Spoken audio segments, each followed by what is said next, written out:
इस कहानी में आप सभी का स्वागत है। मैं एक गरीब परिवार से हूँ और यह मेरी दूसरी शादी है मेरे पहले पति का। मेरे शादी के कुछ ही दिनों बाद एक बस दुर्घटना में निधन हो गया था। तब मेरी उम्र बहुत कम थी और मैं विधवा हो गई थी। उस समय मेरी उम्र सिर्फ 21 साल थी। तब मेरे माता पिता ने मेरी दूसरी शादी एक 48 साल के आदमी से कर दी थी, क्योंकि मेरे लिए दूसरा वर मिलना मुश्किल था। मेरे पति मुझसे उम्र में बहुत बड़े हैं और अक्सर काम में व्यस्त रहते हैं। जब वह घर आते हैं तो खांसी का बहाना करके जल्दी सो जाते हैं। उनके होने के बावजूद मुझे वह सुख नहीं मिल रहा था जिसकी मैं हकदार थी। मैं रात भर उनके प्यार के लिए तड़पती रहती थी, लेकिन मेरे पति मुझे वह खुशी नहीं दे पा रहे थे। मेरे पति के पास पैसों की कोई कमी नहीं थी। हमारे घर में सारी सुख सुविधा थी, लेकिन मुझे पति का प्यार नहीं मिल रहा था। हर औरत की तरह मुझे भी अपने पति से प्यार की जरूरत थी। मैं दिन भर घर में आराम करती, क्योंकि घर का काम करने के लिए मेरे पति ने एक नौकर रखा हुआ था। एक दिन जब हमारा नौकर बीमार पड़ गया तो उसने अपने युवा बेटे को कुछ दिनों के लिए काम पर भेज दिया। अगले ही दिन उसका बेटा घर आया और जब मैंने उसे देखा तो मैं उसे देखते ही रह गई। वह इतना खूबसूरत था कि मुझे यकीन ही नहीं हो रहा था कि वह एक नौकर का बेटा है। उसका मजबूत शरीर, गोरा रंग और नीली आंखें देखकर ऐसा लग रहा था जैसे वह कोई फिल्मी हीरो हो। मैंने उसे देखकर सोचा कि वह किसी राजा का बेटा होगा। मैं उसे लगातार देखी जा रही थी। फिर उसने मुझे बताया कि मैं मोहन जी का बेटा सतीश हूँ। मेरे पिताजी की तबीयत खराब है, इसलिए उन्होंने मुझे यहाँ काम करने भेजा है। मैं कुछ दिनों तक यहाँ रहकर आपके लिए काम करूंगा और आपको कोई शिकायत का मौका नहीं दूंगा। जैसे मेरे पिताजी पूरी ईमानदारी से यहाँ काम करते थे, वैसे ही मैं भी अपना काम पूरी निष्ठा से करूंगा। फिर मैं सतीश को अंदर आने के लिए बोली और खुद जाकर सोफे पर बैठ गई। जब वह अंदर आया तो मैंने उससे पूछा, तुम्हारा नाम क्या है और तुम क्या काम करते हो? क्या तुमने पहले भी कहीं काम किया है और तुम्हें काम करने का तरीका पता है? तब वह युवक मुझसे बोला, मालकिन, मैंने अभी अभी तो आपको अपना नाम बताया कि मेरा नाम सतीश है। और रही बात काम की तो मालकिन, मैं घर के सारे काम अच्छे से करता हूँ। आपको मुझसे कोई शिकायत नहीं होगी। अब मैं सतीश की तरफ रोमांटिक नजरों से हंसी और हंसते हुए बोली, ठीक है, तुम घर का काम करते हो, लेकिन क्या तुम्हें पता है कि घर के काम से ज्यादा जरूरी होता है अपने मालिक या मालकिन को खुश करना? क्या तुम अपने मालकिन को खुश कर सकते हो? जो कुछ भी मैं कहूंगी, क्या तुम उसे मानोगे? क्या तुम अपने मालकिन की प्राइवेट इच्छाएं पूरी करोगे? सतीश ने मुझे चौंका हुए कहा। मैं अपना काम पूरी ईमानदारी से करूंगा और आपको अपने काम से खुश करने की पूरी कोशिश करूंगा। फिर मैंने सतीश को उसका काम समझाया और काम समझने के बाद सतीश ने काम शुरू किया। वह मन लगाकर काम कर रहा था, लेकिन अब मेरी नजरें हमेशा इस पर लगी रहती थीं। मैं अक्सर सोफे पर बैठकर उसे एकटक देखती रहती थी। मुझे नहीं पता मुझे क्या हो गया था। जब भी सतीश थोड़ी देर के लिए बाहर चला जाता तो मुझे उसकी कमी महसूस होती। मुझे वह बहुत पसंद आने लगा था और अब मुझे उसके पास जाने की इच्छा होने लगी थी। मैं चाहती थी कि सतीश मेरी शारीरिक जरूरत को पूरा करे। जब से मैंने उसे देखा था, तभी से मेरे दिल की शांति और रात की नींद उड़ गई थी। एक दिन मेरे पति को काम के सिलसिले में बाहर जाना पड़ा, लेकिन मैं बहुत नाराज थे। मैंने उनसे उनकी परेशानी का कारण पूछा तो उन्होंने मुझे बताया, पहले जब भी मैं काम के लिए बाहर जाता था तो मोहन काका तुम्हारे पास होते थे, इसलिए मुझे कोई चिंता नहीं होती थी। मोहन काका का नाम सुनते ही मैंने अपने पति से कहा, कोई बात नहीं, मोहन काका नहीं है तो सतीश तो है ना। आप बेफिक्र होकर अपने काम पर जाइए और मेरी बिल्कुल भी चिंता मत कीजिए। मैं यहाँ आराम से रहूंगी।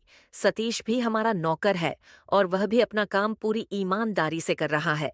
वह भी मेरी अच्छी तरह से देखभाल करेगा। आपको किस बात की चिंता है? और मैं अपनी देखभाल खुद भी कर लूंगी। फिर मेरे पति ने सतीश को उसका काम समझाया और मुझे छोड़कर कहीं भी न जाने की हिदायत दी।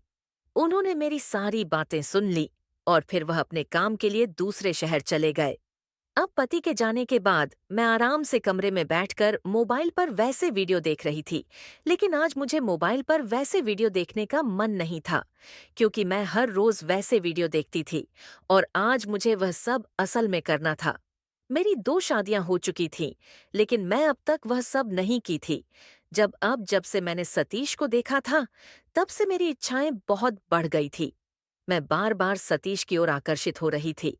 मैं कमरे में आराम कर रही थी, लेकिन मुझे उस चीज की तड़प हो रही थी जिसकी मुझे बहुत चाहत थी, और अब वह मौका भी मेरे सामने था, लेकिन मैं और कितनी देर तक रुक सकती थी। मुझे समझ नहीं आ रहा था कि सतीश को अपनी तरफ कैसे आकर्षित करूं, क्योंकि वह केवल अपने काम में व्यस्त था। अब मुझे उसके साथ कुछ करना था, इसलिए मैं उसके सामने बहुत तंग कपड़े पहनने लगी थी। कभी-कभी तो मैं उसके सामने सिर्फ बरा में भी आ जाती थी, लेकिन उसने फिर भी मेरी तरफ ध्यान नहीं दिया। अब मेरी बेचैनी बढ़ती जा रही थी, और फिर एक दिन मैंने सतीश को अपने कमरे में बुलाया और अपने दिल की सारी बातें बताने का फैसला किया। जब मैं उसे सब कुछ बता रही थी, तो उसने मेरी बातें चुपचाप सुनी और फिर कमरे से चला गया। मैं बस उसे देखते रह गई। मुझे समझ नहीं आ रहा था कि सतीश को कैसे मनाऊं। मैं उस पर जबरदस्त दस्ती नहीं कर सकती थी। मेरी चाहत थी कि वह अपने दिल से मुझे, लेकिन ऐसा हो नहीं रहा था। अब मेरा दिल और दिमाग सिर्फ सतीश के ख्यालों में डूबा रहता था। उसके बिना मुझे कुछ अच्छा नहीं लगता था। मैं किसी भी कीमत पर उसके साथ सब कुछ करना चाहती थी। मैंने कई बार उसे अपनी भावनाएं बताने की कोशिश की, लेकिन उसने मेरी बातों पर ध्यान नहीं दिया और अपने काम में लगा रहा। मुझे समझ नहीं आ रहा था कि उसे अपने करीब कैसे लाऊं। मैं इसी सोच में डूबी थी कि अचानक मेरे दिमाग में एक तरकीब आई। मैंने बिस्तर से उठकर अपने कपड़े उतारे और ऊपर केवल ब्रा पहनी और नीचे ऐसे कपड़े डाले जिससे मेरा शरीर साफ दिख रहा था। फिर मैं कमरे से बाहर निकली और सीढ़ियों से नीचे उतरने लगी, क्योंकि मेरा कमरा ऊपर के मंजिल पर था और सतीश नीचे नौकरों के कमरे में सो रहा था। सीढ़ियों से उतरते हुए मैंने जानबूझकर खुद को गिरा दिया और जोर से चिल्लाने लगी। मेरी आवाज सुनकर सतीश तुरंत दौड़ता हुआ आया और मुझे जमीन पर गिरा हुआ देखकर घबरा गया। उसने कहा, "अरे मालकिन, आपको क्या हो गया? आप कैसे गिर गई?" मैं रोते हुए उसे बताई कि मैंने पानी पीने के लिए नीचे आ रही थी। तभी अचानक मेरा पैर फिसल गया और मैं सीढ़ियों से गिर पड़ी। फिर मैंने उससे कहा, "मुझे अब बहुत दर्द हो रहा है और मैं उठ नहीं पा रही हूँ।" मेरी हालत देखकर उसने कहा, "मालकिन, आप धीरे-धीरे उठने की कोशिश कीजिए और अपना हाथ मेरी कमर पर रखिए।